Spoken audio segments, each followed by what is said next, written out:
Hello दोस्तों, नमस्कार। एक बार फिर से स्वागत है आपके अपने यूट्यूब चैनल देव जी के ट्रिक्स में। तो दोस्तों यहाँ पर देख सकते हैं आज है आपका 31 दिसंबर, यानी कल से आपकी शुरुआत हो रहा है 2026 का एक नया दिन। और आप लोगों के लिए एक उपहार भी लेकर आए हैं, जो कि आपका जो कोर्स है आपका 99 रुपये है। वो 99 रुपये देखिए 24 घंटे के लिए यहाँ पर आप देखा जाए तो 69 रुपये का किया जा रहा है। तो आप लोग यहाँ पर देख सकते हैं जीआईसी प्रवक्ता है, आपने एलटी ग्रेड की भी तैयारी किया है, हमारे कंटेंट को भी जानते हैं और हमारी थ्योरी के क्लासें आपने जीआईसी प्रवक्ता में देख ही लिया होगा। तो आपका जो कोर्स 150 रुपए का था, वो कोर्स मात्र यहाँ पर देखा जाए तो आपके 69 रुपए का कर दिया गया है। ये 24 घंटा के लिए है। तो ऐप को डाउनलोड करिए, लिंक हमने डिस्क्रिप्शन बॉक्स में दे दिया है। तो उसके माध्यम से आप लोग ऐप में जाइए और हिंदी साहित्य का कोर्स आप लोग परचेज करिएगा। यहाँ पर देख सकते हैं आज की इस क्लास में हम लोग लोगों ने जितना पढ़ा है अभी तक, यानी आपका देखा जाए हिंदी साहित्य हो गया, हिंदी साहित्य में जो आदिकाल है, भक्ति काल है, रीत काल है, आधुनिक काल है, ये जितना भी हमने पढ़ा है उसका आज रिवीजन करेंगे। और इसके बाद नए साल से एक नई शुरुआत, जो कि आपका सिलेबस चल रहा था, सिलेबस में यहाँ पर भारतेंदु आपका स्टार्ट कर रहे हैं, तो उसकी थ्योरी से स्टार्ट होगी, जो कि आपके नए साल से आपका होगा। तो आप सभी को यहाँ पर देखा जाए तो आपके नए साल के लिए बहुत बहुत ढेर सारी शुभकामनाएं एडवांस में दी जा रही हैं। बाकी कल भी हम लोग यहाँ पर आएंगे, हम लोग कल मिलेंगे, क्लास भी आपको मिलेगी। तो आज हम लोग यहाँ पर चाहते हैं कि एक बेहतर रिवीजन भी आपका हो जाए इस क्लास में सुपरफास्ट तरीके से। यहाँ पर पूरा का पूरा हिंदी साहित्य जो आपका आधुनिक काल तक है उसको हम लोग यहाँ पर पढ़ लेते हैं, ठीक है ना। हाँ, ऐप में जरूर जाइएगा, ऐप से आप लोग कोर्स जरूर परचेज करिएगा, क्योंकि वहां पर आप देख सकते हैं कितनी सुविधाएं आपको दे रहे हैं। यानी एलटी ग्रेड में जितनी भी हमने क्लासें दिया था उसकी पूरी पीडीएफ वहां पर मिलेंगी पढ़ने को, क्योंकि आपका भी वही सिलेबस है जो आपके एलटी ग्रेड कराए हैं। बस आपका स्टैंडर्ड आपका बढ़ जाता है, इसलिए आपको स्टैंडर्ड आपको क्लासें दे रहे हैं। आप देख सकते हैं कि आपको एक क्लास आपकी थ्योरी की दी जाती है और वो सब जो पीडीएफ है वो हमारे ऐप में आपको मिल जाएगी, है ना। वहां पर आपको टेस्ट सीरीज भी है, आपको 3D नोट्स आपके देखा जाए जीवन परिचय से है, साथ में जीवन परिचय भी आपके हैं, क्लास नोट्स जो होती हैं, है ना, टेस्ट सीरीज भी आपकी, ये सब सुविधा है सिर्फ और 69 रुपए में आपको कर दी गई है, ठीक है ना। तो इसका फायदा उठा लीजिएगा, क्योंकि 24 घंटे के बाद फिर आपका प्राइज वही आपका अपनी समय में आपका आ जाएगा, अपनी प्राइज मूल प्राइज में पहुंच जाएगा, ठीक है ना। तो चलिए फिर आज के लिए, है ना, शुरू करते हैं। पहला क्वेश्चन आपकी स्क्रीन पर है और आपसे कह रहा है, गुड इवनिंग भैया, नमस्ते, जय हिंद, राधे राधे। चलिए पहला क्वेश्चन आपकी स्क्रीन पर और आपसे कह रहा है कि हिंदी का प्रथम व्याकरण लिखने वाले जो आपके विद्वान थे इनमें से कौन थे। चलिए भाई जवाब देना है, फटाफट जवाब देना है। तो आप कहेंगे सर इसका आंसर आपका ये हो जाएगा जोशुआ केटलर। क्या हो जाएगा? जोशुआ केटलर ने प्रथम व्याकरण लिखा। ऑप्शन आपका क्या बनेगा? ए नंबर इसका राइट हो जाएगा। नेक्स्ट क्वेश्चन दिया गया है और कह रहा है हिंदी साहित्य के इतिहास का जो लेखन है सर्वप्रथम किस भाषा में हुआ था। किस भाषा में हुआ था? तो आप कहेंगे सर ये आपकी फ्रेंच भाषा में हुआ। ऑप्शन नंबर आपका 20 का राइट हो जाएगा। नेक्स्ट क्वेश्चन दिया गया और आपसे कह रहा है हिंदी साहित्य के इतिहास लेखन की परंपरा का जो सूत्रपात किया था वो किसने किया था। तो यहाँ पर आंसर आपका भी हो जाएगा गरसा दत्तासी। ऑप्शन नंबर आपका 20 का राइट हो जाएगा। नेक्स्ट क्वेश्चन आपसे दिया गया है कि आचार्य रामचंद्र शुक्ल के द्वारा रचित हिंदी साहित्य का जो इतिहास है इसका जो प्रकाशन वर्ष है वो आपका कौन सा है। तो यहाँ पर अगर हम बात कर लेते हैं तो आपका आंसर सर जी डी हो जाएगा। 1929 में सर जी हिंदी साहित्य के इतिहास का प्रकाशन हुआ था। ऑप्शन नंबर आपका डी बनेगा। आगे बढ़ते हैं सर जी, क्वेश्चन आपसे दिया गया है और आपसे कह रहा है कि गियर्सन द्वारा कृत the modern vernacular literature of Hindustan का हिंदी अनुवाद किसने किया था। तो यहाँ पर देखा जाए तो ये किया था आपके डॉक्टर किशोरी लाल गुप्त। किसने? डॉक्टर किशोरी लाल गुप्त। ऑप्शन नंबर आपका ये बनेगा। नेक्स्ट क्वेश्चन दिया गया है और कह रहा है कि किस लेखक के इतिहास ग्रंथ में सर्वप्रथम हिंदी साहित्य का काल विभाजन मिलता है। यहाँ पर देखा जाए जो काल विभाजन मिलता है वो मिलता है जॉर्ज गियर्सन, यानी आपका आंसर बन जाएगा सर जी डी नंबर है, जॉर्ज गियर्सन हो जाएगा। आगे बढ़ते हैं, क्वेश्चन आपसे अगला पूछा गया और आपसे कह रहा है कि किस साहित्यिक इतिहास लेखन ने काल विभाजन में कवियों के नाम का सर्वाधिक उपयोग किया है। तो कवियों का नाम जो प्रयोग किया है वो सर्वाधिक किया है वो आपके मिश्र बंधुओं ने किया है। लगभग 5000 कवियों का उल्लेख किया है। ऑप्शन नंबर आपका ये बनेगा। परीक्षा में एक क्वेश्चन आपका बहुत पूछा जाता है कि मिश्र बंधु विनोद जो है ये हिंदी साहित्य के इतिहास लेखन के नाम है। हमने कहा सर जी यहाँ पर मिश्र बंधु में कौन कौन आते हैं। तो आप कहेंगे सर गणेश बिहारी, श्याम बिहारी और सुखदेव बिहारी, यानी आपका आंसर 20 का राइट हो जाएगा। क्वेश्चन आपसे दिया गया और आपसे कह रहा है कि आचार्य रामचंद्र शुक्ल ने प्रथम उत्थान का जो समय है कब से कब तक निर्धारित किया है। तो प्रथम जो समय है वो आपका स्टार्ट होता है 1868 से और चलता है आपके 1893। ऑप्शन नंबर आपका सी बनेगा। नेक्स्ट क्वेश्चन दिया गया है और आपसे कह रहा है कि नागरिक प्रचारी सभा की जो स्थापना हुई थी वो आपकी कब हुई थी। नागरिक प्रचारी सभा की जो स्थापना हुई थी वो कब हुई थी। आप लोग कमेंट नहीं कर रहे हैं, आपको आवाज नहीं आ रही है या किसी प्रकार का इश्यू है, एक बार बता दीजिएगा, है ना, क्योंकि अभी तक भाई किसी का कमेंट ही नहीं आया है। तो एक बार बता दीजिए कि आवाज वगैरह आ रही कि नहीं आ रही है। अगर आपको देखना है यानी आप लोग देखते रहेंगे, आराम से सुनते रहेंगे तो भी अच्छी बात लेकिन हमें पता तो चलना चाहिए कि नहीं आप लोगों तक हमारी आवाज पहुंच पा गई है ना। एक बार सभी लोग गुड मॉर्निंग बोल दीजिए, या अपना जो भी आपका है ना एक बार बता दीजिए अगर आवाज आ रही है, या हमको दूसरे मोबाइल से ही चेक करना पड़ेगा। आवाज आ रही है?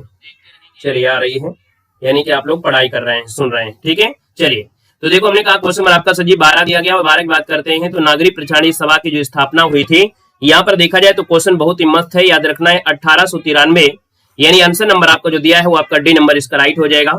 नेक्स्ट क्वेश्चन आपसे दिया गया और आपसे कह रहा है कि हिंदी शब्द सागर का जो प्रकाशन है वो किस संस्था ने किया था। हिंदी शब्द सागर का जो प्रकाशन है वो किस संस्था ने किया था, तो आप कहेंगे सर नागरिक प्रचारणी सभा ने किया था, यानी आपका आंसर बी नंबर इसका राइट हो जाएगा। क्वेश्चन आपसे अगला पूछा गया है और आपसे कह रहा है कि नागरिक प्रचारणी सभा के संस्थापकों में कौन से आपके नहीं है, यानी नागरिक प्रचारणी सभा की जब संस्थापना हुई यानी स्थापना हुई थी तो संस्थापकों में यहाँ पर याद रखिए बाबू श्याम सुंदर दास भी आपके हैं। यहाँ पर देखा जाए तो आपके सर जी जो आपके मिश्र हैं यानी प्रताप नारायण मिश्र भी हैं, ठाकुर शिव कुमार सिंह भी आपके हैं, लेकिन जो आपके रामचंद्र शुक्ल हैं ये आपके नहीं थे। यानी अगर हम बात करते हैं तो ऑप्शन नंबर आपका क्या हो जाएगा सर जी, यहाँ पर सी वाला आपका राइट हो जाएगा। क्या हो जाएगा सर? सी हो जाएगा, याद रखना है सी नंबर आपका बनेगा। आइएगा सर नेक्स्ट पॉइंट में आते हैं। नेक्स्ट पॉइंट आपसे अगला पूछा गया और आपसे कह रहा है कि फोर्ट विलियम कॉलेज की स्थापना किस वर्ष हुई थी। फोर्ट विलियम कॉलेज की स्थापना किस वर्ष हुई थी, तो आप कहेंगे सर इसकी स्थापना जो हुई थी 1800 ईस्वी में हुई थी, है ना। सभी का वेलकम है, सभी का स्वागत है, अभिनंदन है।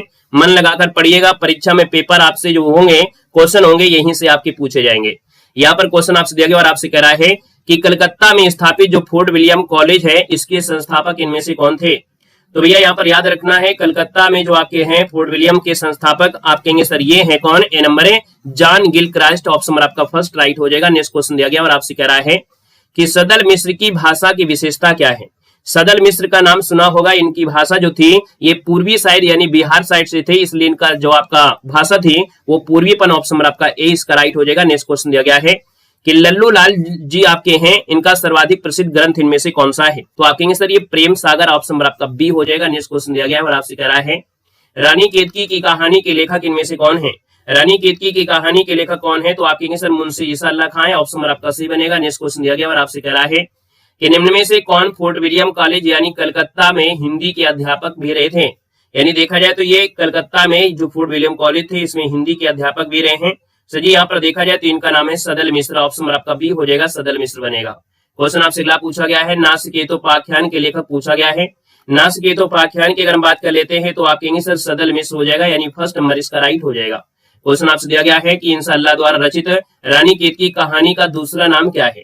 तो ये बहुत क्वेश्चन पूछा जाता है कि रानी केतकी का दूसरा नाम क्या है, तो याद रखिए उदय भानचरित, ऑप्शन नंबर आपका बी हो जाएगा, उदय भानचरित बनेगा। नेक्स्ट क्वेश्चन दिया गया है कि भाषा योग विशिष्ट के लेखक इनमें से कौन है, तो आप कहेंगे सर इसका आंसर सी हो जाएगा, राम प्रसाद निरंजनी, ऑप्शन नंबर आपका सी बनेगा आपके सामने। और आपसे कह रहा है गोरा बादल की कथा किसके द्वारा रचित है।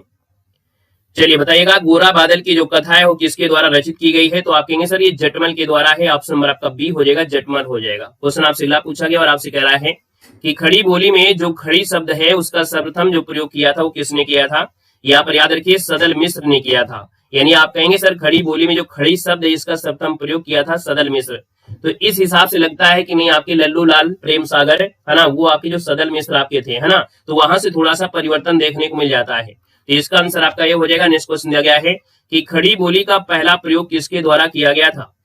खड़ी बोली का पहला प्रयोग किसके द्वारा किया गया था, तो दोस्तों याद रखना है ये है आपके जॉन गिलक्राइस्ट। अगर ऑप्शन में आपको आता है जॉन गिलक्राइस्ट तो जवाब देना है, क्योंकि आपके भारतीय हिंदी साहित्य में पाश्चात्य हिंदी साहित्य का बड़ा योगदान है ना, उन लोग भी यहाँ पर आए हैं और उनके अकॉर्डिंग भी यहाँ देखा जाता है। हिंदी के प्रथम गद्यकार अगर आपसे पूछता है कि हिंदी के प्रथम गद्यकार कौन है, तो आप कहेंगे सर लल्लू लाल हो जाएंगे। हमने कहा सर जी ये क्वेश्चन बनता है कि गद्यकार कौन है, तो आपका बिल्कुल सही है कि आपके लल्लू लाल है, लेकिन जब पूछा जाता है हिंदी गद्य की रचना तो उसमें आपके डाउट हो जाते हैं, अलग अलग लोगों के अलग अलग मतभेद हैं। तो यहाँ पर आंसर आपका बी बनेगा। नेक्स्ट क्वेश्चन दिया गया और आपसे कह रहा है कि किस विद्वान ने हिंदी साहित्य के प्रारंभिक काल को वीर गाथा का नाम दिया है। हमने आपको एक वीडियो बनाया था, वेलकम है, स्वागत है, अभिनंदन है। हमने आपको एक वीडियो बनाया था जिसमें आपको दिया है छोटा सा वीडियो, हिंदी में प्रथम कौन क्या है। नहीं देखा है तो उसको जरूर देख लीजिएगा, क्योंकि वहां से क्वेश्चन बनना है, 100% बनना है। पूरे हिंदी साहित्य का निचोड़ आपका है हिंदी में प्रथम कौन क्या है, वो वीडियो आपने देखा होगा, नहीं देखा है तो एक बार जरूर देख लीजिएगा। हमने कहा सर जी हिंदी साहित्य के प्रारंभिक काल को वीर गाथा काल किसने कहा है, तो प्रारंभिक काल को वीर गाथा काल जो दिया है वो आपके राहुल सकृत्यान ने दिया है। सॉरी, यहाँ पर देखा जाए तो आपसे कह रहा है कि प्रारंभिक काल को वीर गाथा काल, तो आपके वीर गाथा काल आपके रामचंद्र शुक्ल हो जाएंगे। रामचंद्र शुक्ल इसका आंसर बनेगा। क्वेश्चन आपसे अगला पूछा गया और आपसे कह रहा है वो देखो ये जो आपका ए और बी दिया है ना वो ऊपर नीचे हो गया, इसलिए आपको लग रहा है। क्वेश्चन दिया गया है आदिकाल के नामकरण से संबंधित कौन सा युग्म आपका सूत्र दिया गया है। यानी अगर हम बात करते हैं दूसरे नंबर में, तो दूसरी की बात करते हैं बिजवप्पन काल जो दिया और किसने दिया है। यहाँ पर आप बता सकते हैं, आपसे कह रहा है सर जी बिजवप्पन काल जो दिया है नाम किसने दिया है। फटाफट जवाब देना है। आपसे जो क्वेश्चन दिया गया है उस क्वेश्चन का जवाब भी आपको देना है। कह रहा है बिजवप्पन काल जो दिया है आदिकाल का नाम किसने दिया है। चलिए यहाँ पर देखा जाए महावीर प्रसाद द्विवेदी, हमने कहा बचपन से ही महावीर थे, यानी आप कहेंगे सर यहाँ पर हट जाएगा और आपका जवाब हो जाएगा महावीर प्रसाद हो जाएगा, महावीर प्रसाद द्विवेदी हो जाएगा। सर आइएगा नेक्स्ट क्वेश्चन में आते हैं। क्वेश्चन आपसे अगला पूछा गया और आपसे कह रहा है, यहाँ पर देख सकते हैं कुछ महत्वपूर्ण आपके पॉइंट है जिसको आपने पहले भी पढ़ लिया होगा।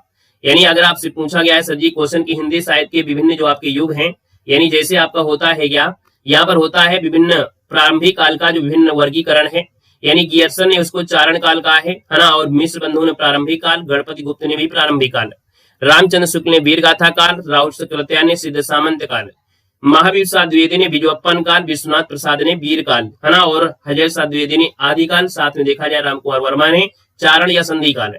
एक बचता है मोहन अवस्थी या सुमन राजे ने कहा इसको आधार काल कहा है। आइएगा नेक्स्ट क्वेश्चन दिया गया है और कह रहा है सर जी हिंदी साहित्य के प्रथम काल को वीर काल किसने कहा है। तो सर जी बताइएगा वीर काल किसने कहा है। अभी अभी आपने पढ़ा है कि सर जी वीर काल जो कहा है विश्वनाथ मिश्र ने कहा है, यानी आप कंससी हो जाएगा, विश्वनाथ मिश्र बनेगा। नेक्स्ट क्वेश्चन दिया गया है कि हिंदी के प्रारंभिक काल को वीर गाथा काल किसने कहा है। तो हमने कहा सर जी वीर गाथा काल, तो आप कहेंगे सर गाथा गाते हैं वीरता की रामचंद्र शुक्ल की, यानी ऑप्शन नंबर आपका ये हो जाएगा।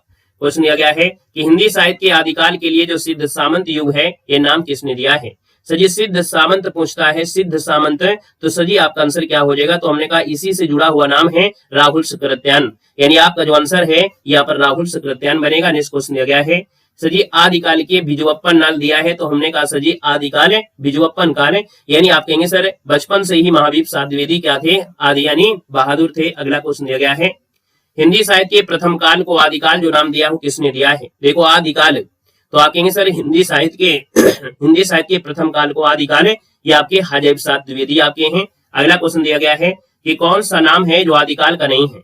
तो आदिकाल में आपने जो नाम सुना है वो आपने पढ़ा है वीर गाथा काल है ना, चारण काल, सिद्ध सामंत काल, लेकिन गद्य काल नहीं है, क्योंकि ये आपका जो गद्य काल है वो आपको आधुनिक काल में मिलेगा। यहाँ पर आगे बढ़ते हैं। क्वेश्चन दिया गया है कि आदिकाल को प्रारंभिक काल किसने नाम दिया है। सही प्रारंभिक काल जो नाम दिया है वो किसने दिया है। तो ये जो दिया है आपके मिश्र बंधु ने प्रारंभिक दिया है। क्वेश्चन आपसे अगला है कि आदिकाल को आधार काल किसने कहा था। सर जी आधार काल जो कहा था वो आपके डॉक्टर मोहन अवस्थी और सुमन राजे ने कहा था। ऑप्शन आपका सी बनेगा। नेक्स्ट क्वेश्चन दिया गया है कि सर जी हिंदी के किस साहित्यिक इतिहासकार ने अपने इतिहास ग्रंथ में हिंदी के गद्य है ना को गद्य का आविर्भाव, गद्य का प्रवर्तन, गद्य का प्रसार, गद्य की वर्तमान स्थिति नामक खंडों में व्यक्त करके विवेचित किया है। यानी सर जी ये विवेचना किया है रामचंद्र शुक्ल ने किया है। ऑप्शन नंबर आपका सी बनेगा। नेक्स्ट क्वेश्चन दिया गया है कि रामचंद्र शुक्ल ने हिंदी साहित्य का जो आरंभ है वो आपकी कब से माना है। तो याद रखना है हिंदी साहित्य का जो आरंभ माना है वो आपकी 1050 संवत। ऑप्शन नंबर आपका बी हो जाएगा। क्वेश्चन दिया गया है निम्नलिखित में से अपभ्रंश प्रभावित हिंदी रचना इनमें से कौन सी है। यानी हमने बताया था कि अपभ्रंश प्रभावित जो आपकी हिंदी की रचना है ये सजी आपकी है कौन, भरते बाहुबली रास है। ये आपके एलटी ग्रेड एग्जाम में पूछी भी गई थी प्रीवियस ईयर में। भरतेश्वर बाहुबली राशि अपभ्रंश प्रभावित हिंदी की रचना है। क्वेश्चन दिया गया है सालभद्र सूरी का नाम बताइएगा। सालभद्र सूरी की रचना का नाम बताना है। सालभद्र सूरी की रचना का नाम है सर जी भरतेश्वर बाहुबली रास, यानी ऑप्शन आपका 20 का राइट हो जाएगा। नेक्स्ट क्वेश्चन दिया गया है कि अपभ्रंश शब्द का सबसे पहले उल्लेख किसने किया था। सभी क्वेश्चन आपके सिलेक्टेड हैं, बिल्कुल आपके क्वेश्चन जो आपके हैं बिल्कुल कह सकते हैं नंबर 1 के हैं और परीक्षा में पूछे जाने की पूरी संभावना है कि आपको यहीं से मिल जाएगा, इसी वीडियो से आपको मिलेंगे। हमने कहा अपभ्रंश शब्द का सबसे पहला उल्लेख जो आपका सजी किया था वो आपकी किसने, तो आपकी पतंजल ने किया था। याद रखना पतंजल हो जाएगा सी नंबर। नेक्स्ट क्वेश्चन दिया गया है सजी अवाहट भाषा से तात्पर्य क्या है। अवाहट भाषा मतलब होता है जो ग्रामीण की भाषा होता है, यानी अपभ्रंश होती है ग्रामीण की अपभ्रंश होती है नंबर। क्वेश्चन दिया गया है कि अवाहट में शिक्षा शब्द के लिए कौन सा रूप मिलता है। अवाहट में शिक्षा शब्द के लिए कौन सा रूप मिलता है, तो शिक्षा का रूप होता है शिक्षा। ऑप्शन आपका सी हो जाएगा। क्वेश्चन आपसे अगला पूछा गया है कि राहुल सकृत्यान के अनुसार चर्या गीत दोहा कोश की रचना करने वाले पहले बौद्ध सिद्ध इनमें से कौन थे। तो दोहा कोष दे दिया है तो आसान हो गया है, आप कहेंगे दोहा कोष है, जो आप कहेंगे सर जी सरापा हो जाएगा, यानी आपका आंसर ए हो जाएगा। नेक्स्ट क्वेश्चन दिया गया है कि अधिकांश साहित्यिक इतिहासकार के अनुसार हिंदी के प्रथम कवि आपके कौन है। सर जी ये बताना है, आपका जो आंसर है यहाँ पर दिया है कि हिंदी के प्रथम कवि जो मानते हैं अधिकांश लोग किसको मानते हैं, सराहपाद को मानते हैं। ऑप्शन नंबर आपका सी हो जाएगा। क्वेश्चन आपसे अगला पूछा गया और आपसे कह रहा है कि हिंदी के किस इतिहासकार के मतानुसार सालभद्र सूरी हिंदी के प्रथम कवि आपके हैं। तो चलिए भैया बताना है कि जो सालभद्र सूरी हिंदी के प्रथम कवि हैं ये किस इतिहासकार ने कहा है। चलो यहाँ पर देखा जाएगा इस नंबर है और इसकी अगर बात कर लेते हैं तो हमने कहा सर डॉक्टर गणपत चंद्र गुप्त हैं। ऑप्शन नंबर आपका ए हो जाएगा। नेक्स्ट क्वेश्चन दिया गया और आपसे कह रहा है कि सिद्धों के प्रथम कवि आपके कौन है। सिद्धों के प्रथम कवि पूछा गया है और सर जी सिद्धों के प्रथम कवि जो आपके होंगे इनमें से कौन हो जाएंगे, तो आप कहेंगे सर ये हो जाएंगे सरापा। ऑप्शन नंबर आपका ए बनेगा। नेक्स्ट क्वेश्चन दिया गया है कि सिद्धों में सबसे पुराने आपके कौन थे। सिद्धों में सबसे पुराने पूछा जाए तो आप कहेंगे सर सरापा, क्योंकि प्रथम है तो सर जी सरापा है और आपके पुराने भी हैं तो भी सरापा है। क्वेश्चन आपसे अगला पूछा गया है सराहपाद को हिंदी का प्रथम कवि माना है। सराहपाद को हिंदी का प्रथम कवि माना है तो आप कहेंगे पंडित राहुल सक्रेत्यार ने माना है सराहपाद को हिंदी का प्रथम कवि। नेक्स्ट क्वेश्चन दिया गया है सर जी स्वयंभू को हिंदी का प्रथम कवि किसने माना है। जब बात आती है स्वयंभू की तो आप कहेंगे सर ये आपके राम कुमार वर्मा है। ऑप्शन नंबर आपका ए बनेगा। नेक्स्ट क्वेश्चन दिया गया है आचार्य हजीब शाह द्विवेदी ने अपभ्रंश को क्या कहा है, यानी अपभ्रंश को आचार्य हजीब शाह द्विवेदी ने कहा है पुरानी हिंदी कहा है, पुरानी हिंदी। अगला क्वेश्चन आपसे दिया गया है सर जी प्राकृत भाषा हिंदी से आशय क्या है। प्राकृत भाषा हिंदी से आशय है अपभ्रंश से है, यानी अपभ्रंश है। ऑप्शन नंबर आपका डी बनेगा। नेक्स्ट क्वेश्चन दिया गया है कि अपभ्रंश को पुरानी हिंदी सर्वप्रथम किसने कहा था। अपभ्रंश को पुरानी हिंदी सर्वप्रथम जो कहा था वो चंद्रधर शर्मा गुलेरी ने कहा था। ये क्वेश्चन आपका छपना है, यहाँ पर याद रखना ऑप्शन बी बनेगा। क्वेश्चन दिया गया है पंडित चंद्रधर शर्मा गुलेरी ने किसको पुरानी हिंदी का प्रथम कवि स्वीकार किया है। तो यहाँ पर याद रखना पुरानी हिंदी का प्रथम कवि स्वीकार किया है ये जो सर जी आपके हैं राजा मुंज हैं, है ना। कौन है यहाँ पर देखा जाए तो आप कहेंगे सर यहाँ पर 29 का ऑप्शन जो बनेगा सी हो जाएगा राजा मुंज। इसका आंसर आपका राइट हो जाएगा राजा मुंज। नेक्स्ट क्वेश्चन दिया गया है सर जी अपभ्रंश का वाल्मीकि किसे कहा जाता है। तो अपभ्रंश का वाल्मीकि जो कहते हैं वो किसको कहते हैं, आप कहेंगे सर स्वयंभू को कहते हैं। स्वयंभू जो आपका दिया है वो ऑप्शन आपका डी दिया है। ऑप्शन आपका डी बनेगा। नेक्स्ट क्वेश्चन दिया गया है अपभ्रंश के प्रथम महाकवि इनमें से कौन थे।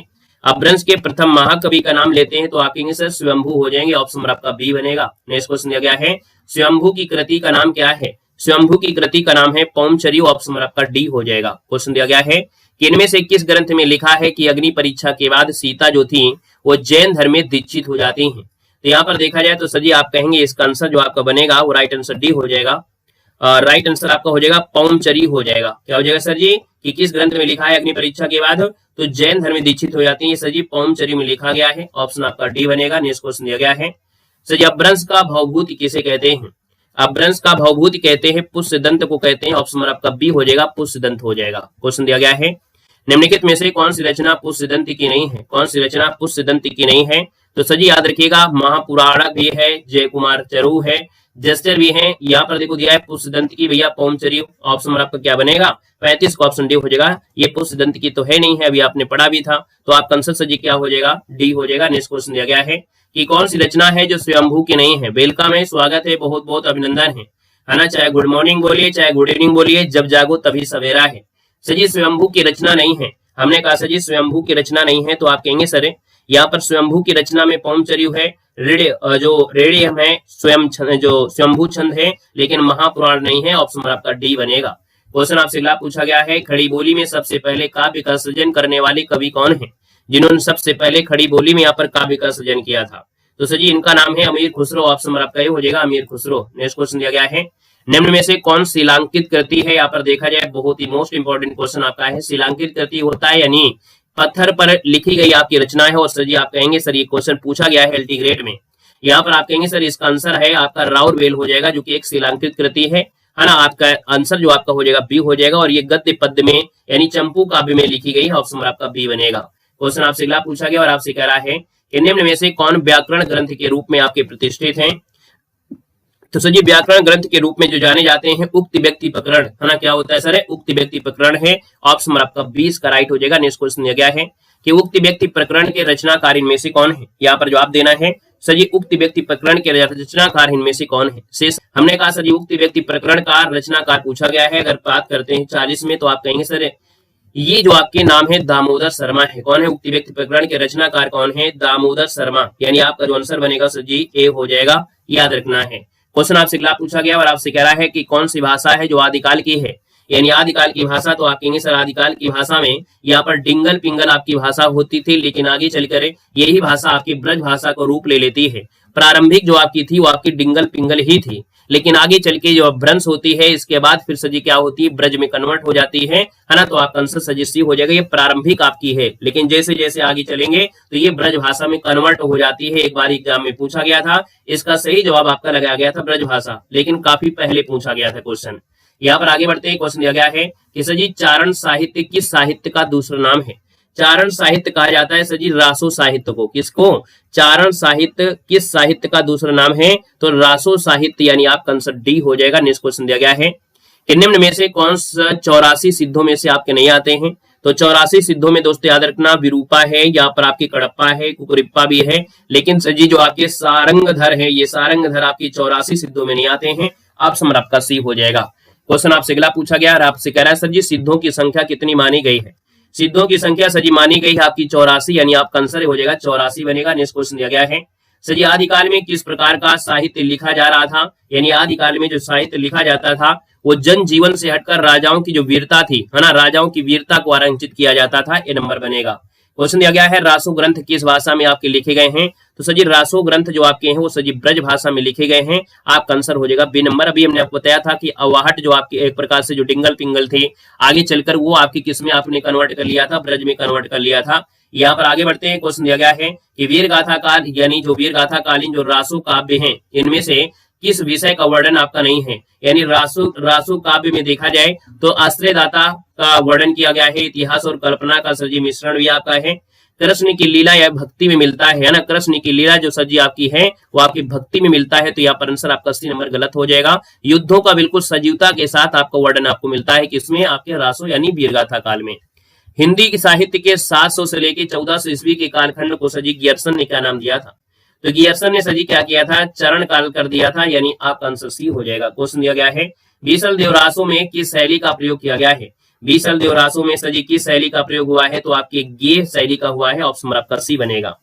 सर जी क्वेश्चन आपसे अगला पूछा गया है और अगले क्वेश्चन करते हैं। तो अगला क्वेश्चन आपसे कह रहा है सर जी बीसल देवरासों में बीसल देव की पत्नी का नाम बताना है। बीसल देव की पत्नी का नाम बताना है। बीसल देव की पत्नी का नाम इनमें से क्या था? तो आप कहेंगे सर यहाँ पर देखा जाए राजमती से रूट कर ये उड़ीसा चला गया था ना, यहाँ पर राजमती, ये नंबर आपका राइट हो जाएगा। नेक्स्ट क्वेश्चन दिया गया है कि निम्नलिखित रासो ग्रंथों में से कौन सा काव्य है जो एक प्रेम ये काव्य या श्रृंगार काव्य होता है?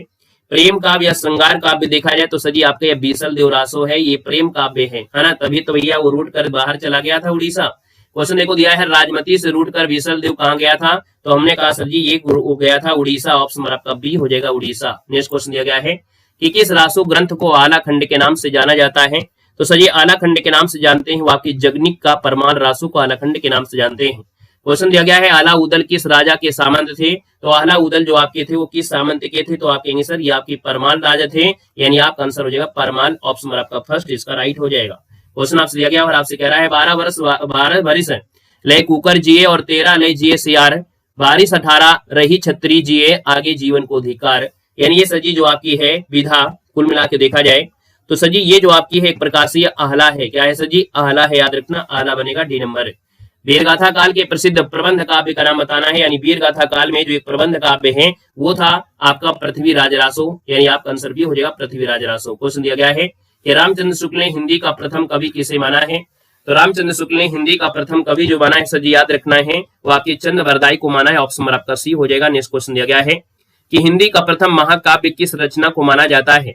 तो किस रचना को मानते हैं यहाँ पर देखा जाए तो आप कहेंगे सर इसका जो आंसर आपका दिया है डी हो जाएगा पृथ्वीराज रासो आपका बनेगा। क्वेश्चन दिया गया है कि पृथ्वीराज किसके प्रति अनुरक्त हो गया था, यानी किसके प्रति प्रेम में लीन हुआ था?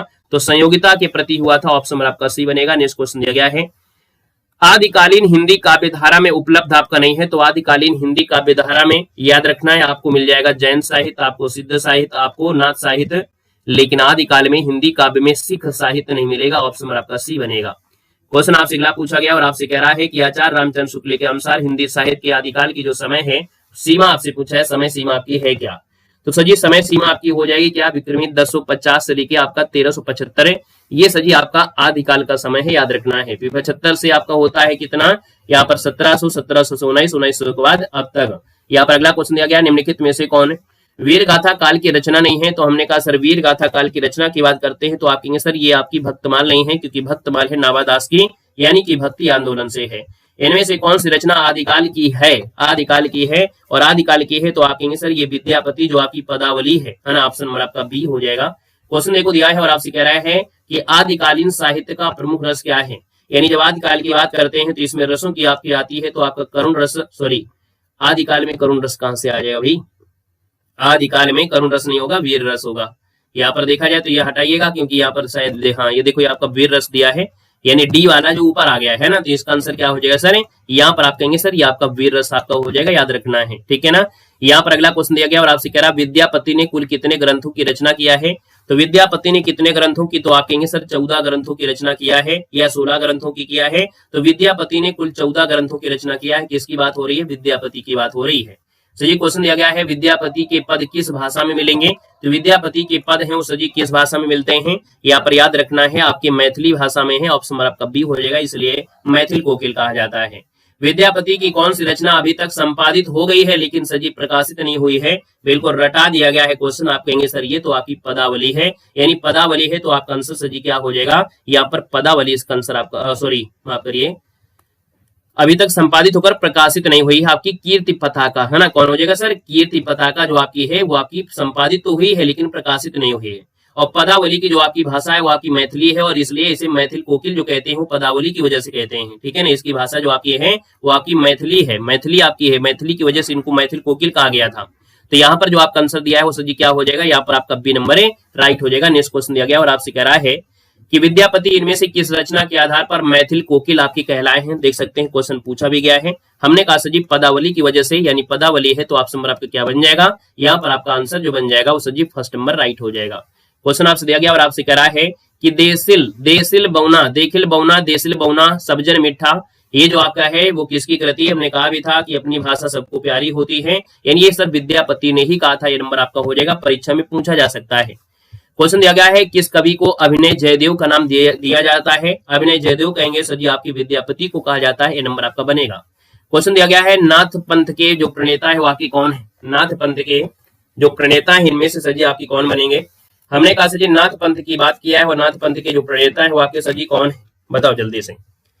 नाथ पंथ के प्रणेता जो आपके दिए गए हैं इनमें से आपके हो जाएंगे कौन, तो आप कहेंगे सर आदिनाथ हो जाएंगे, यानी आप अगर बात करते हैं तो आपका आंसर ये हो जाएगा आदिनाथ हो जाएगा। क्वेश्चन आपसे अगला पूछा गया है और आपसे कह रहा है यहाँ पर नाथ संप्रदाय के प्रवर्तक इनमें से आपके कौन थे, इनमें से आपसे पूछा गया है सर जी 73 नंबर में, तो ऑप्शन क्या हो जाएगा, तो आप कहेंगे सर इसका आंसर हो जाएगा गोरखनाथ हो जाएंगे, क्या हो जाएंगे, गोरखनाथ इसका आंसर हो जाएगा। नेक्स्ट क्वेश्चन दिया गया और आपसे कह रहा है कि गोरखनाथ के गुरु का नाम क्या था, गोरखनाथ के गुरु का नाम था मत्स्येंद्र नाथ हजार, ये नंबर आपका हो जाएगा मत्स्येंद्र नाथ हजार।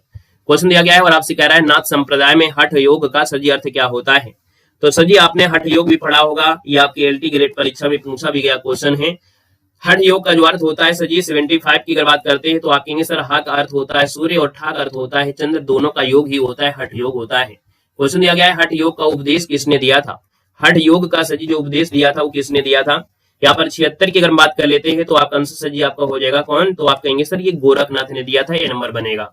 क्वेश्चन दिया गया है सिद्ध कवियों में प्रयुक्त भाषा आपकी क्या थी, यानी जो आपके सिद्ध कवि थे, सिद्ध कवि में से आपके हैं इनकी कवियों की भाषा पूछा गया है, यानी कवियों की भाषा जो आपकी वो सजी संधा कहते थे, क्या कहते थे, संधा कहते थे, याद रखना सिद्ध कवियों की बात है। क्वेश्चन दिया गया है महाराष्ट्र के भक्तों में किसका नाम सबसे पहले आता है, वेलकम है, स्वागत है, बहुत बहुत अभिनंदन है। महाराष्ट्र के जब भक्तों की बात करते हैं तो सर जी सबसे पहले नामदेव का नाम आता है, आपका आंसर ये बनेगा। नेक्स्ट क्वेश्चन दिया गया है समग्र भक्ति कालीन पढ़ने भी आपके भक्ति आंदोलन से जुड़े हैं, उन पर देखा जाए तो भैया भक्ति काव्य पे ये विशेषता कह सकते हैं कौन सी है, तो आप कहेंगे अहंकार का त्याग करिए, अगर आपको भक्ति से जुड़ना है तो अहंकार का त्याग करना होगा, ये सजी क्या है भक्ति काल में जितने भी लोग जुड़ेंगे सबसे पहला ये विशेषता होना चाहिए।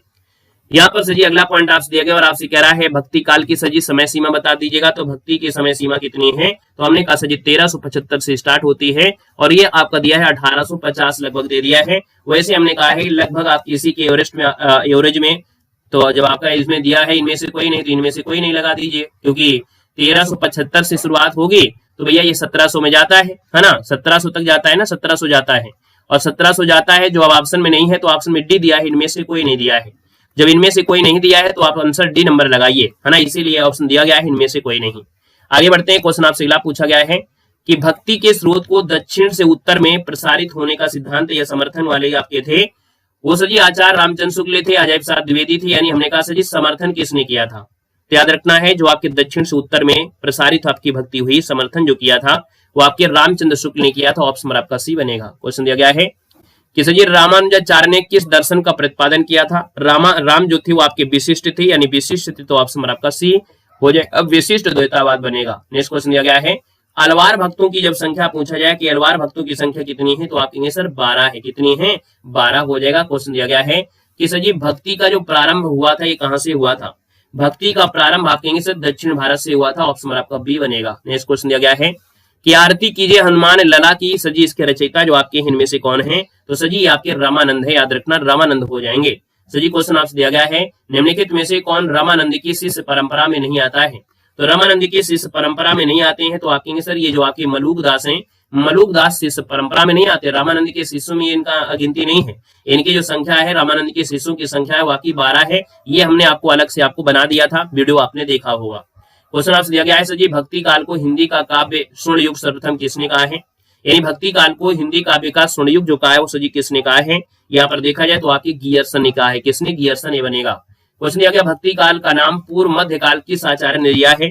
तो ये पूर्व मध्यकाल जो दिया है वो आपके डॉक्टर नागेंद्र ने दिया है। नंबर राइट हो जाएगा। नेक्स्ट क्वेश्चन दिया गया है कि नाभादास के द्वारा जो आपकी भक्तमाल की जो भाषा है ना, ये आपकी है क्या भक्तमाल की भाषा। सजी क्या है? ब्रज भाषा है, यानी आप आंसर बी हो जाएगा, ब्रज भाषा बनेगा।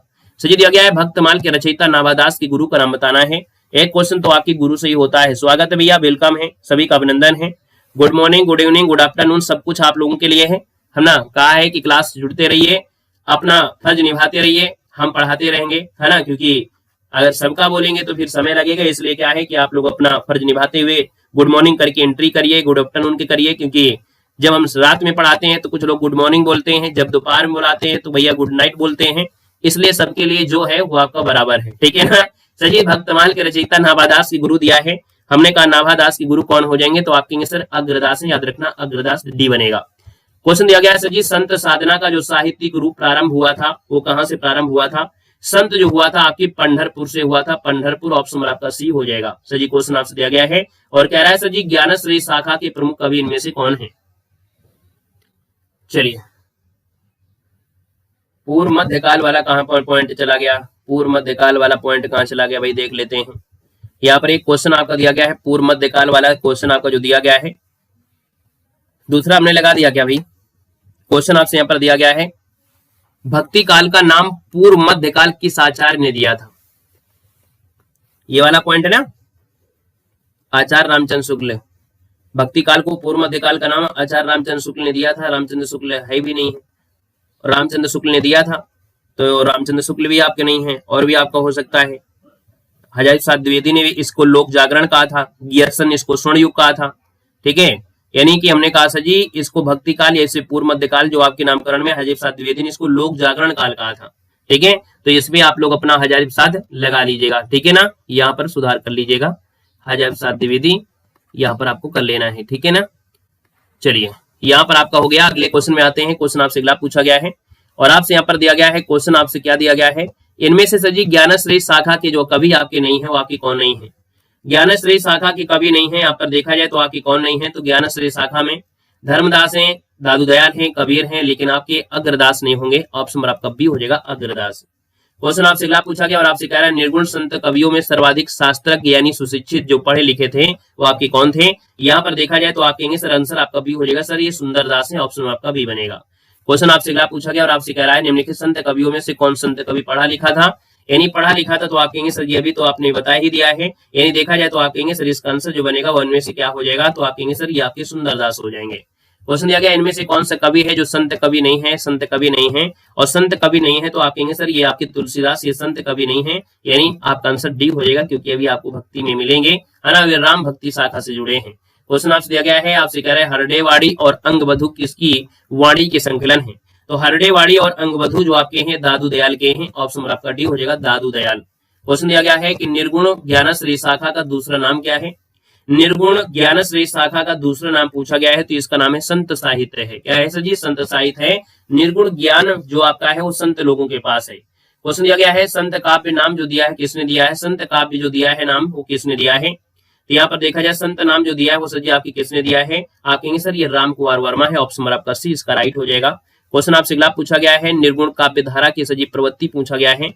निर्गुण काव्य धारा की प्रवृत्तियों में देखा जाए तो आपके रूढ़िवाद और बाह्य आडंबरों का सजीव विरोध, यानी आपका जो आंसर बनेगा वो आपका जो बनेगा सी हो जाएगा। क्वेश्चन आपसे अगला पूछा गया है कि आचार्य रामचंद्र शुक्ल ने भक्ति काल के निम्नलिखित कवियों में से किसे सबसे कम महत्व दिया है।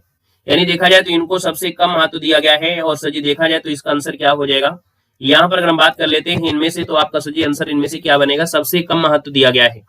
हमने आप पढ़ाया था सजी सबसे कम महत्व जो दिया गया है वो किसको दिया गया है इनमें से। तो आपका सजी हो जाएगा सूरदास या कबीरदास, दोनों में से एक होगा। तो आप कहेंगे सर यहाँ पर देखा जाए तो आपके दिए गए हैं कबीरदास, तो कबीरदास पर महत्व आपका क्या दिया है वो आपके कम दिया है। याद रखना कबीरदास बनेगा, ठीक है ना।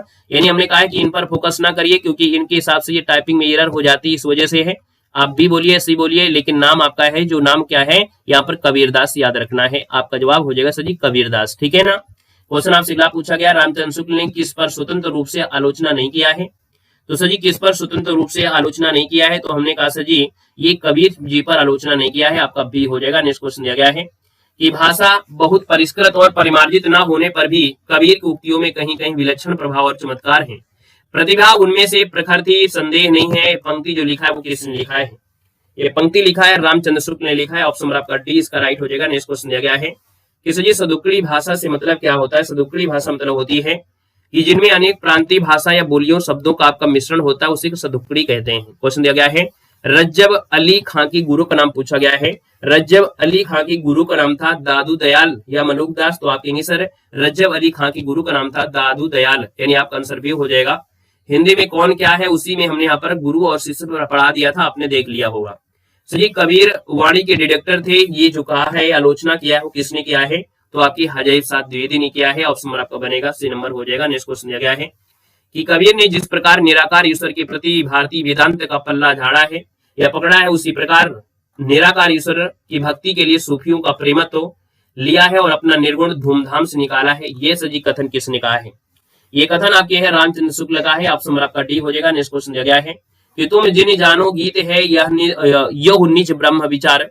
ये जो सजी कहा है वो किसने कहा है। तो आपकी कबीर ने कहा है। आपका आंसर ये हो जाएगा। नेक्स्ट क्वेश्चन दिया गया है कि मसी कागज छुओ नहीं कलम गहो नहीं हाथ। ये सजी किसके विषय में है। तो आप कहेंगे सर ये कबीर के विषय में कहा गया है।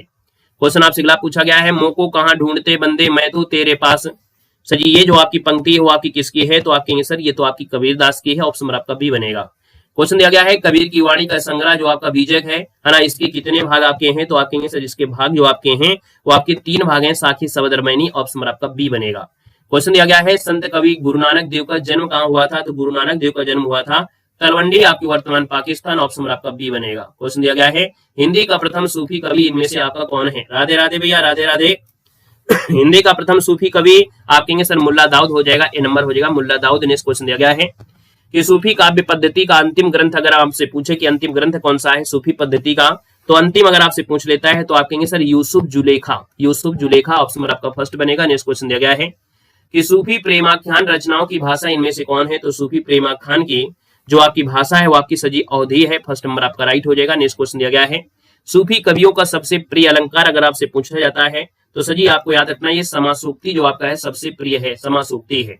क्वेश्चन देखो दिया है इनमें से सूफी काव्य धारा की कवि आपकी कौन नहीं है। तो सूफी में देखा जाए तो आप कहेंगे सर यहाँ पर नाभादास है। और नाभादास जो आपके आते हैं वो सजी किस में आते हैं। तो आपके भक्ति में आते हैं। नेक्स्ट क्वेश्चन दिया गया है कि प्रेम मार्गी कवि आपके नहीं है। हमने कहा सजी प्रेम मार्गी कवि नहीं है। यहाँ पर देखा जाए सूरदास नहीं है क्योंकि सूरदास जो आपकी कृष्ण भक्ति शाखा से आपके आते हैं। क्वेश्चन दिया गया प्रेमाख्यान काव्य परंपरा सूफी कवियों का मुख्य दर्शन क्या है। तो सूफी कवियों की अगर बात करते हैं तो इनका मुख्य दर्शन होता है तसब्बुह। क्या होता है। तसब्बुह कहते हैं।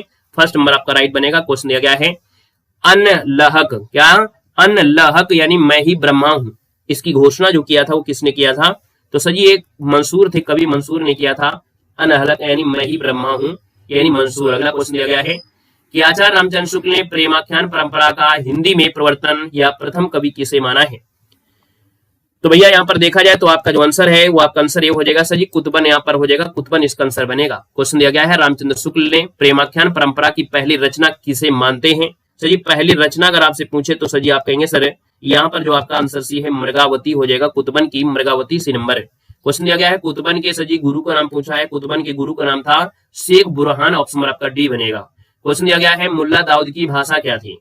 मुल्ला दाऊद की सर जी भाषा पूछा गया है तो आप कहेंगे सर ठेठ अवधी, मुल्ला दाऊद की भाषा ठेठ अवधी, ऑप्शन आपका डी बनेगा। क्वेश्चन देखो दिया गया है सूफी मत में वर्णित साधक की 4 अवस्थाएं होती हैं। शरीयत दिया है, तरीकत दिया है, मरिफत है और हकीकत है। ये भारतीय भक्ति मार्ग के साथ अगर सही क्रम में दर्शाया जाए तो सही क्रम होता है आचरण, उपासना, सिद्धावस्था और आपका सत्यबोध, यानी ये आपका सही क्रम होता है, याद रखना है आपकी भक्ति मार्ग में।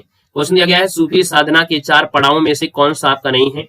यानी अभी हमने आपको 4 पड़ाव बताया था, 4 पड़ाव में शरीयत है, तरीकत है, मरिफत है, लेकिन मलकत आपका नहीं है, है ना। अभी आपको ऊपर यहाँ पर मिला भी था, जो कि यहाँ पर आपका देखो मरिफत, हकीकत, तरीकत, शरीयत है, तो हकीकत आपका इसमें ऑप्शन में नहीं है, तो भैया आपका आंसर क्या होगा, मलकत नहीं आपका था। क्वेश्चन दिया गया है कि जैसी किस धारा के कवि हैं।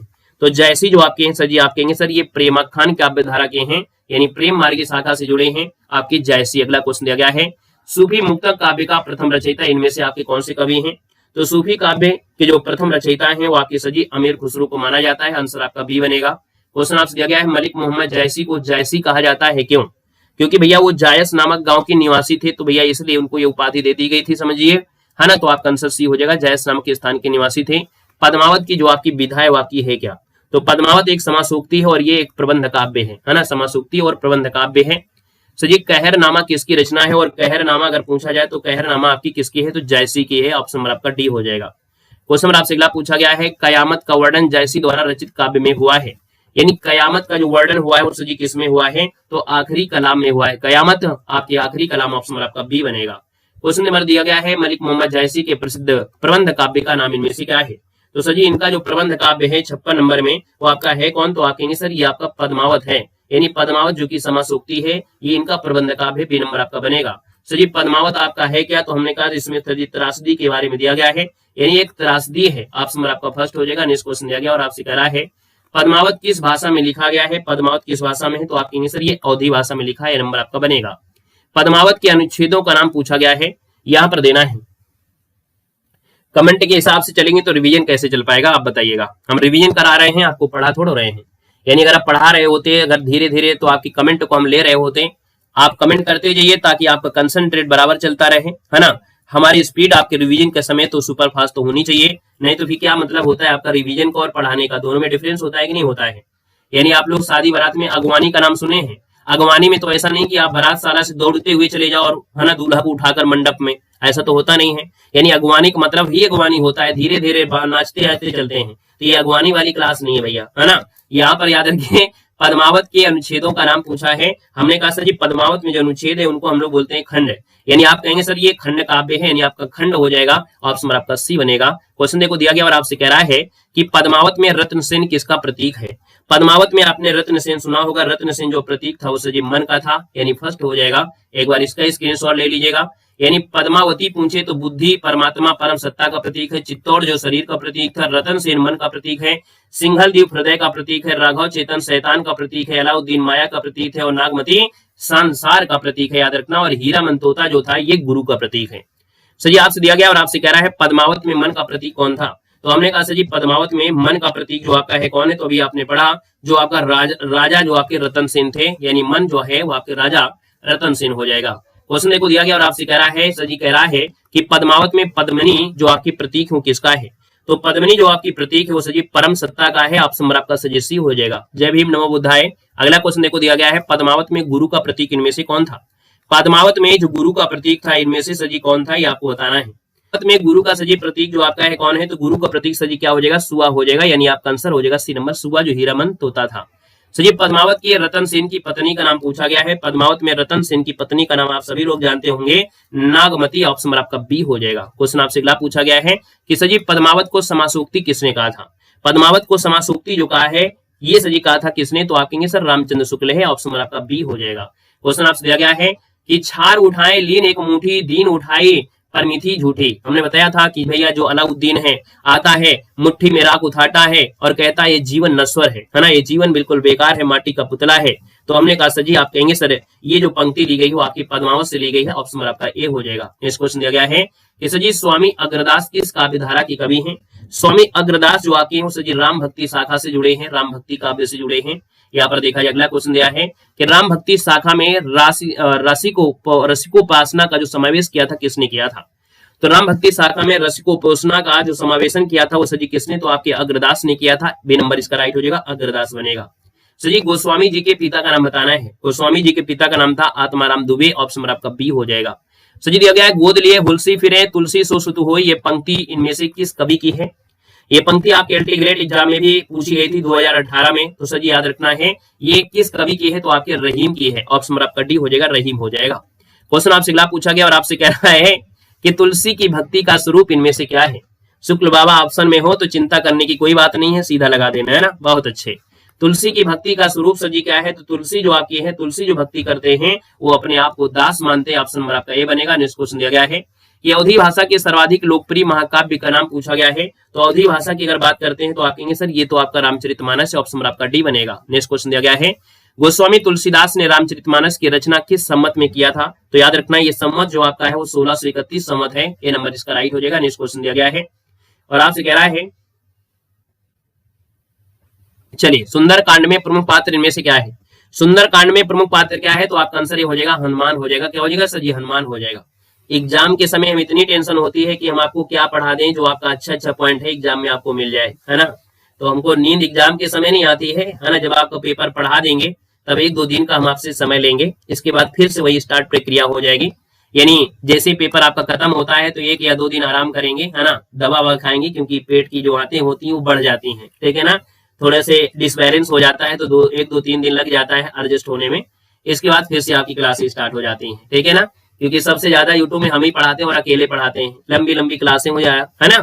देखो दिया सुंदर कांड में सजी प्रमुख पात्र की अगर बात करते हैं, सुंदर कांड की बात करते हैं तो आपकी सजी ये हनुमान आपके हो जाएंगे। नेक्स्ट क्वेश्चन देखो दिया गया है रामचरितमानस में विभत्स रस का प्रयोग जो हुआ है वो किस कांड में मिलता है? विभत्स का जो प्रयोग मिलता है वो सजी आपके अरण्य कांड में और लंका कांड में, यानी आपका आंसर सजी फर्स्ट नंबर इसका राइट हो जाएगा, अरण्य कांड और आपके लंका कांड में। नेक्स्ट क्वेश्चन देखो दिया गया है कि अर्धना धर्म न काम रुचि गति ना चहु बिरवान जन्म जन्म रति राम पद यह वरदानुनान, यानी रामचरितमानस में ये जो आकांक्षा की गई है वो किसकी है? तो हमने कहा सर ये आकांक्षा भरत ने कहा है ना, जितने जन्म मिले तो भैया हम ऐसे ही रहे, आपका आंसर ए हो जाएगा। नेक्स्ट क्वेश्चन दिया गया है कह रहा सर जी अवधी और ब्रजभाषा दोनों में रचना करने वाले जो आपके कवि हैं वो आपके कौन है? तो अवधी और ब्रजभाषा में दोनों में रचना जो किया है वो आपके तुलसीदास ने किया है। यह क्वेश्चन आपको मिलना है। सर जी क्वेश्चन दिया गया है भक्ति काल के किस कवि को जाति कवि कहा गया है? सर जी जाति कवि कहा जाता है आपके तुलसीदास को कहते हैं। सर जी ऑप्शन नंबर आपका बी हो जाएगा। क्वेश्चन आपसे दिया गया है वैराग्य संदीपनी किस कवि की रचना है? वैराग्य संदीपनी जो आपकी है सर जी तुलसीदास की है, वैराग्य संदीपनी तुलसीदास हो जाएगा। नेक्स्ट क्वेश्चन दिया गया है कि इनमें से कौन सा कथन आपका सर जी असत्य दिया गया है? 79 में है और आपसे कह रहा है कि ज्ञानश्रेष्ठ शाखा के कवि निराकार की उपासना करते हैं, अच्छी बात है। कबीर संत आपके कवि, बहुत अच्छी बात है। प्रभुजी तुम चंदन हम पानी, रैदास की पंक्ति बहुत अच्छी बात है। संत जो आपके तुलसीदास ये ज्ञानश्रेष्ठ शाखा के नहीं है, राम भक्ति शाखा में आपके आते हैं। सर जी इसका आंसर आपका डी वाला यहाँ पर क्या है सर जी गलत हो जाएगा। क्लियर हो गया सर जी। क्वेश्चन आपसे अगला पूछा गया और आपसे कह रहा है कि तुलसीदास कृत विनय पत्रिका की जो आपकी रचना है, यानी विनय पत्रिका की जो भाषा है वाकई फिर ब्रज भाषा में, ए नंबर इसका राइट हो जाएगा, ब्रज भाषा आपको बनेगा। सर जी ब्रज भाषा में थी तुलसीदास, ब्रज भाषा तुलसीदास के द्वारा आपका विनय पत्रिका जो आपकी ब्रज भाषा में है। वहीं पर देखा जाए जो आपका रामचरितमानस है, रामचरितमानस अगर आपसे पूछे रामचरितमानस है तो वो सजी क्या हो जाएगा आपकी अवधि में है। क्वेश्चन दिया गया है कि कृष्ण गीतावली ग्रंथ के रचनाकार आपसे पूछा गया, कृष्ण गीतावली ग्रंथ के रचनाकार इनमें से कौन है? चलिए साहब कह रहा है सर जी कृष्ण गीतावली ग्रंथ के रचनाकार पूछा गया है। तो हमने कहा सर जी ये जो आपके हैं कौन है? तुलसीदास ही बनेंगे, यानी आपका आंसर बनेगा सर जी बी नंबर। अगला क्वेश्चन दिया गया है कि तुलसीदास की रचना इनमें से आपकी कौन सी नहीं है? तुलसीदास की रचना की बात करते हैं तो आपकी सर कवितावली, गीतावली, विनय पत्रिका है, लेकिन रामचंद्रिका नहीं है, क्योंकि सर जी ये जो आपकी है वो आपकी किसकी है? तो आपकी केशवदास की है, याद रखना। नेक्स्ट क्वेश्चन दिया गया है कि तुलसीदास जी ने भी भ्रमर गीत परंपरा के अंतर्गत भ्रमर गीत की रचना किया है जो आपके संकलित है, यानी तुलसीदास की जो भ्रमर गीत से रिलेटेड जो आपका संकलन मिलता है वो कृष्ण गीतावली में मिलता है, यानी आंसर आपका भी हो जाएगा कृष्ण गीतावली मिलेगा। अगला दिया है भक्ति काल के किस कवि ने संस्कृत को छोड़कर भी संस्कृत की शास्त्रीय परंपरा का निर्वहन किया था? यानी देखा जाए तो सजी इनका नाम जो आपका है वो सजी कौन है, तो आपके तुलसीदास हो जाएंगे। यानी यहाँ पर देखा जाए संस्कृत छोड़कर भी संस्कृत की शास्त्रीय परंपरा का निर्वहन किया था। क्वेश्चन दिया गया है सजी जो गीतावली है ना, ये कैसा काव्य है, तो गीतावली एक मुक्तक काव्य है। कवितावली गीतावली में जो गीतावली है यानी आपका आंसर ए हो जाएगा। क्वेश्चन दिया गया है कि तुलसीदास जी ने किस काव्य की रचना सूरदास के अनुकरण पर किया है, तो सूरदास के अनुकरण पर किया है तो आप कहेंगे सर ये आपका जो गीतावली है ना, याद रखना है क्वेश्चन बन सकता है कि तुलसीदास ने किस काव्य की रचना सूरदास के अनुकरण पर किया है, तो आप कहेंगे सर गीतावली हो जाएगा, डी नंबर।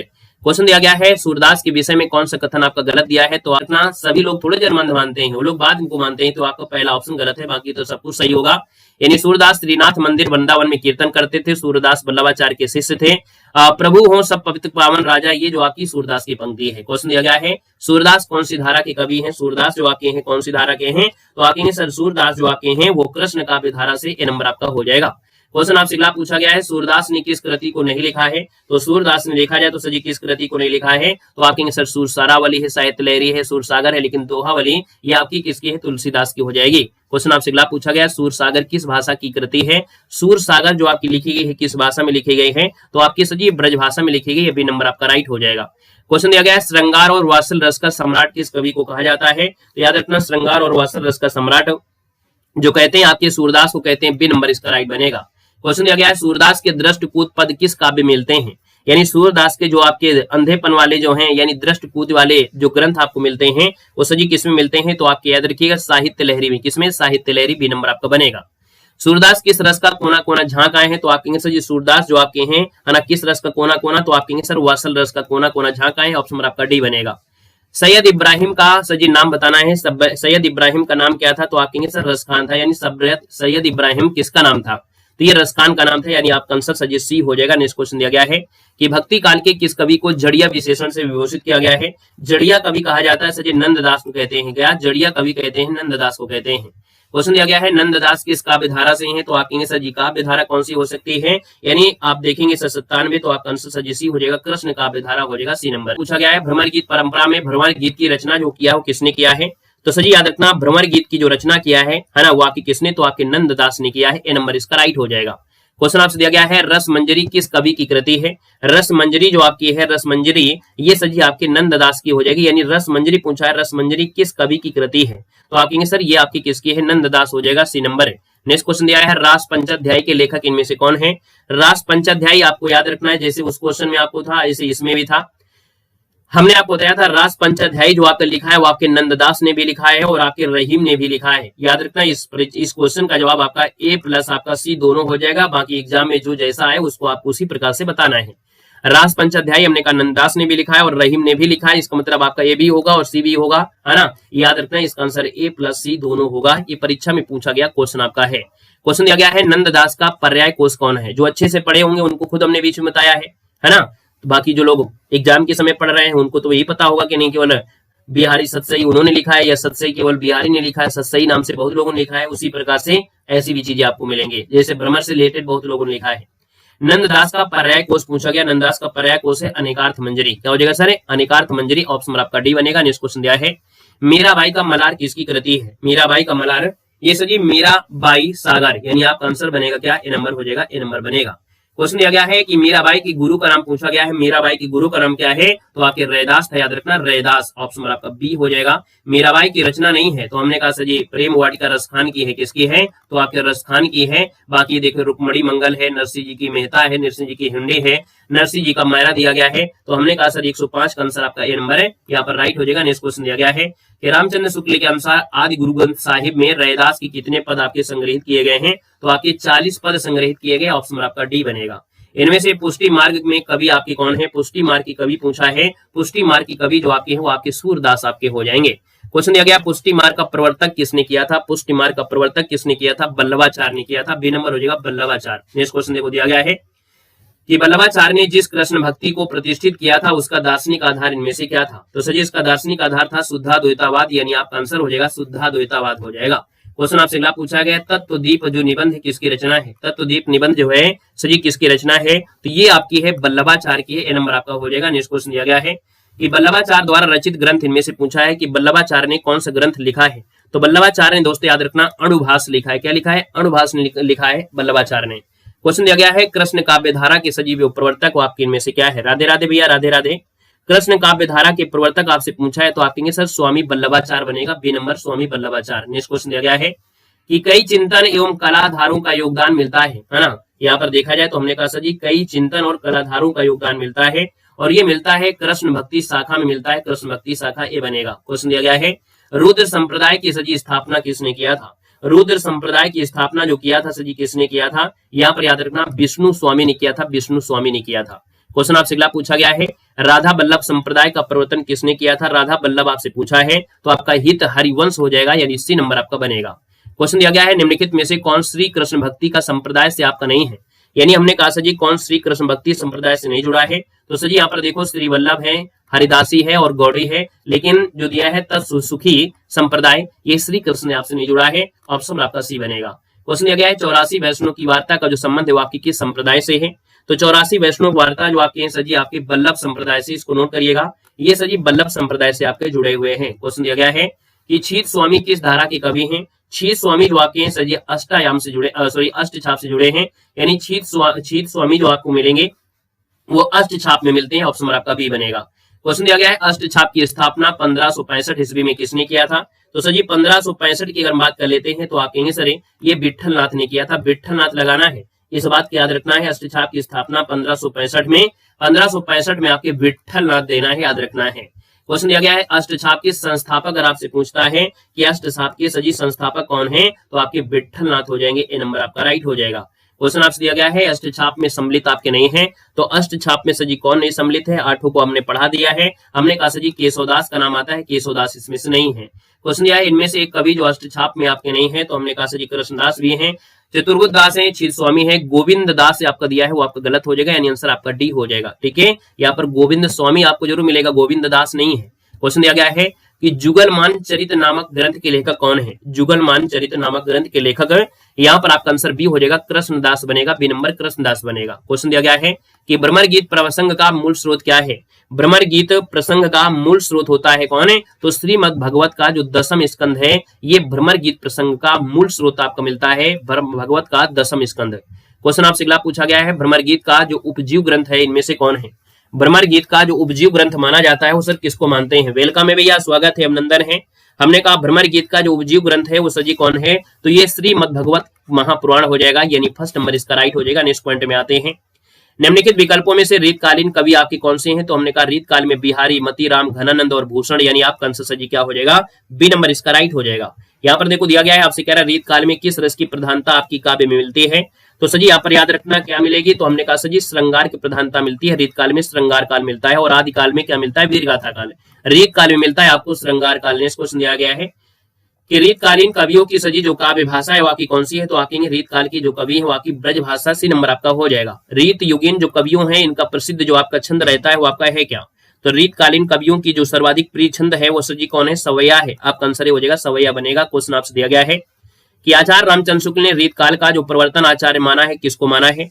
तो रीतकाल का प्रवर्तक आचार्य जो माना है वो सजी याद रखिए चिंतामणि को माना है, आपका आंसर सजी क्या हो जाएगा? यहाँ पर सी हो जाएगा।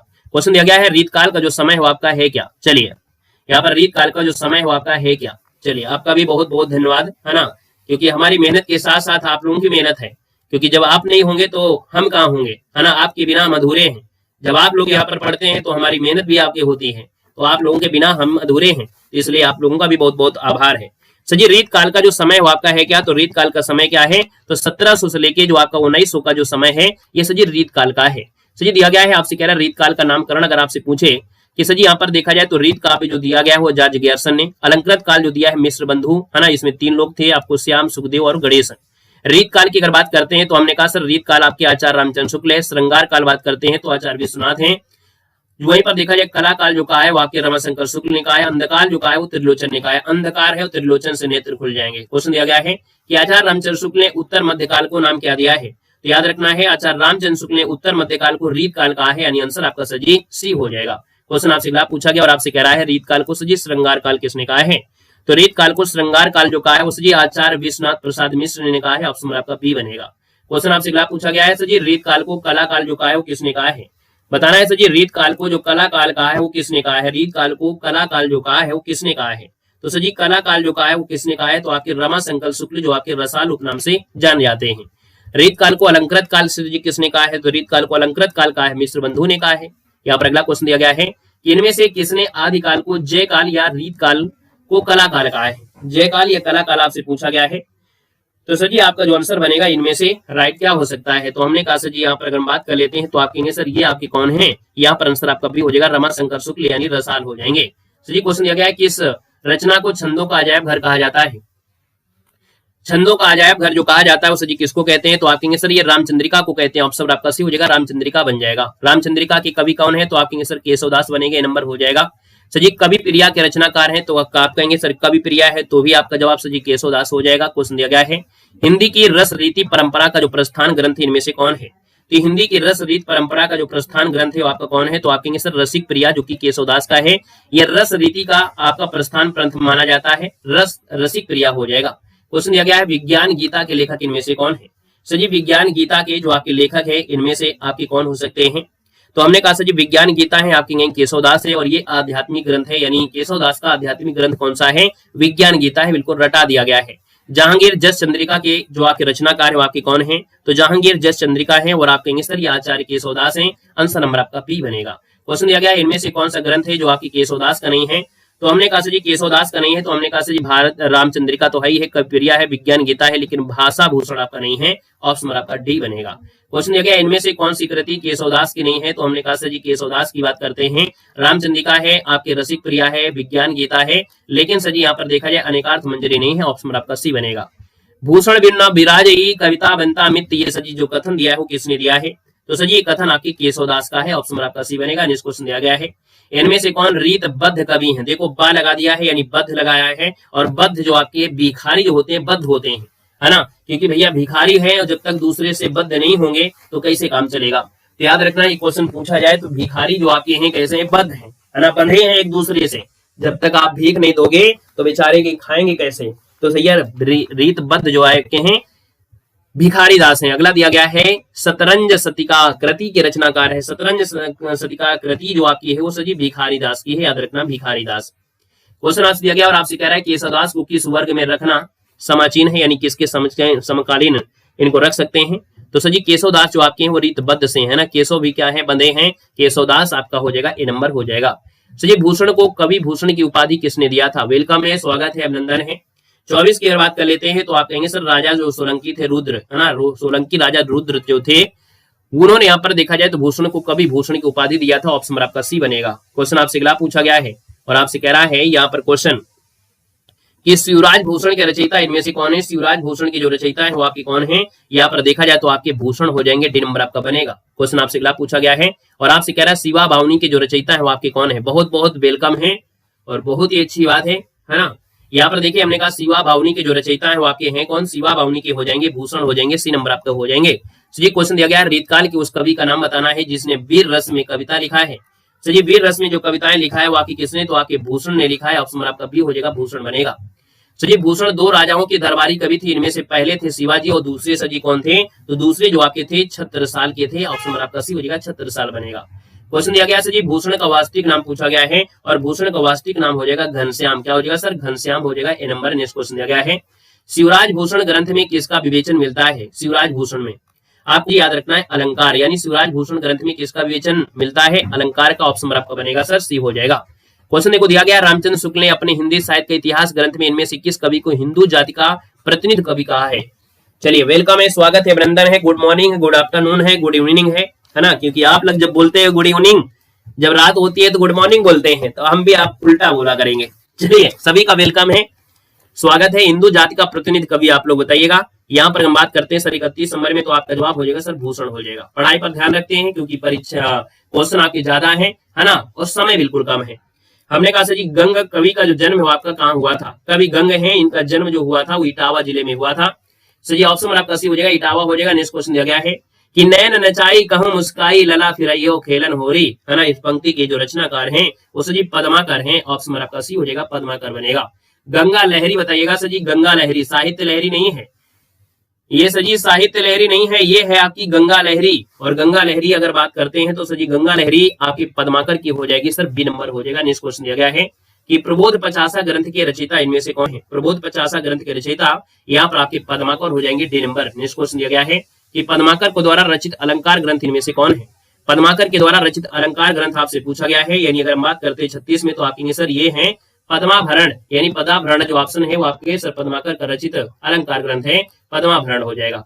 क्वेश्चन को दिया है काव्य रसायन किसकी रचना है? सर जी काव्य रसायन जो आपकी रचना है वो आपकी किसकी है? कवि देव की है, कवि देव आपका हो जाएगा। नेक्स्ट क्वेश्चन दिया गया है कि देव कवि किस जिले के आपके थे? यानी जो कवि देव हैं ये जो थे आपकी इटावा जिले के थे, ऑप्शन आपका डी हो जाएगा, इटावा के थे। क्वेश्चन दिया गया है सुजान विनोद के रचनाकार में से कौन है?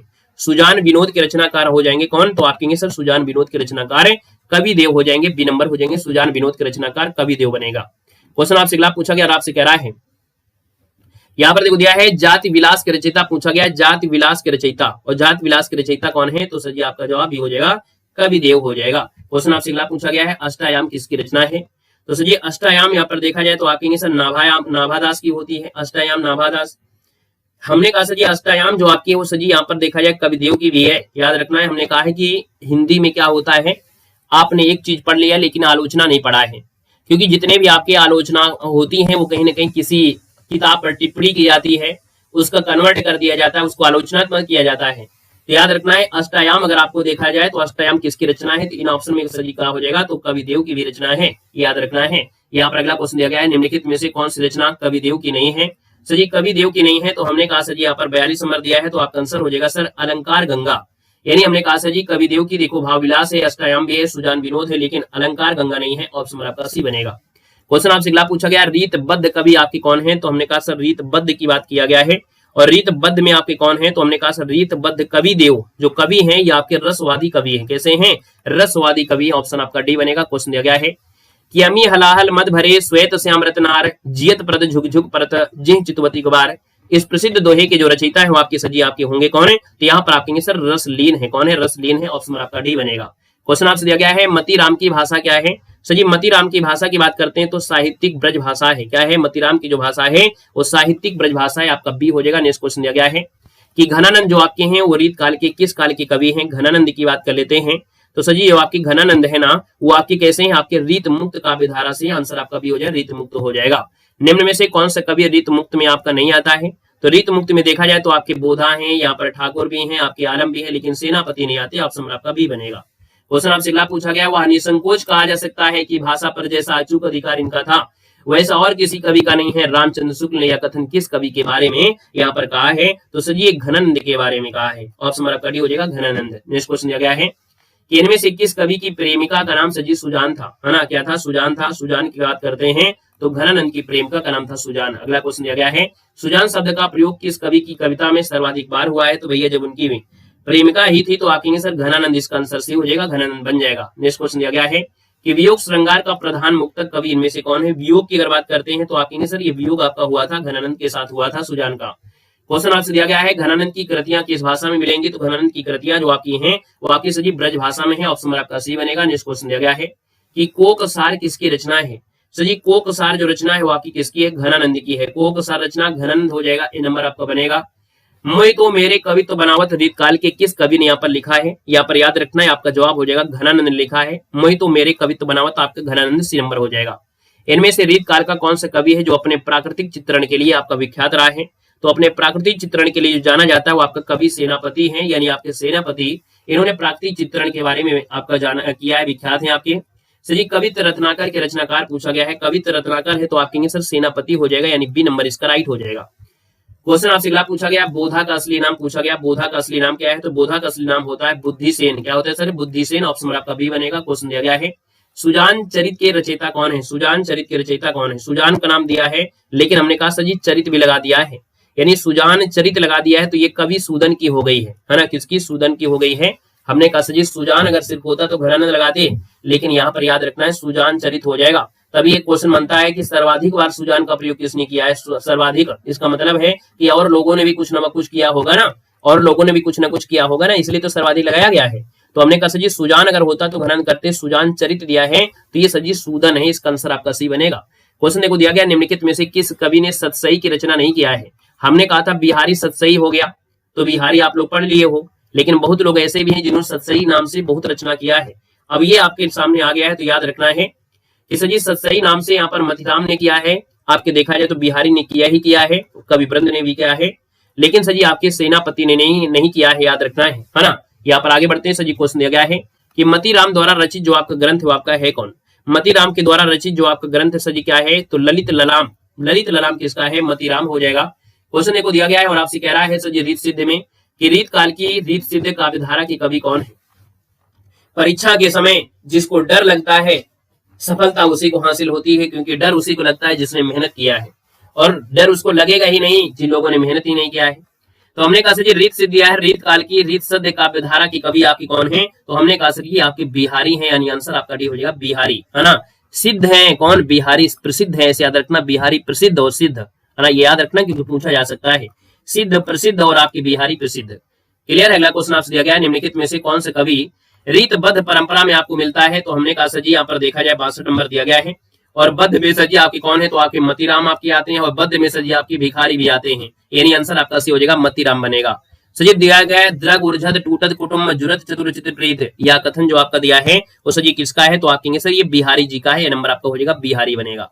क्वेश्चन दिया गया है बिहारी सतसई में दोहों की संख्या पूछा है, बिहारी सतसई में दोहों की संख्या सर जी 719 बताना है, आंसर आपका सी बनेगा। क्वेश्चन दिया गया है कि बिहारी सतसई किस भाषा का काव्य ग्रंथ है? बिहारी सतसई सर जी बिहारी सतसई अगर पूछा गया है कि कौन सी भाषा का है, तो आप कहेंगे सर ये ब्रज भाषा का है। हमने बताया है कि अधिकतर आपकी ब्रज भाषा से आपके हैं, जितने भी रीत काल के सब ब्रज भाषा से मिलेंगे। क्वेश्चन दिया गया है कि रीत काल का वह कौन सा कवि है जो अपनी मात्र एक कृति से हिंदी साहित्य में सर जी अमर हो गया? तो आप कहेंगे सर ये तो नाम है आपकी किसका है? तो आप कहेंगे सर ये तो आपको बात पड़ती है कविदेव की बात पड़ती है ना, यानी आप कहेंगे सर ये यहाँ पर जो आपका दिया है, सॉरी कविदेव कहाँ है, बिहारी कहाँ गए वो गए, ये बिहारी हैं, याद रखना है। आपसे कह रहा है रीत काल में, तो बिहारी आपका हो जाएगा, ठीक है, क्या हो जाएगा? बिहारी जो आपके है, बिहारी एक रचना मात्र से, यानी बिहारी सतसई अमर हो गए थे, बिहारी सतसई, ठीक है ना, यानी कि एक रचना है बिहारी सतसई है, बिहारी सतसई आपका हो जाएगा। क्वेश्चन आपसे अगला पूछा गया है कि हिंदी साहित्य के आधुनिक काल को इस नाम से भी जानते हैं भैया, हिंदी साहित्य का जो आधुनिक काल आ गए हैं, और हिंदी साहित्य का जो आधुनिक काल को हम लोग क्या नाम जानते हैं? गद्य काल के नाम से जानते हैं, आंसर आपका डी बनेगा। क्वेश्चन दिया गया है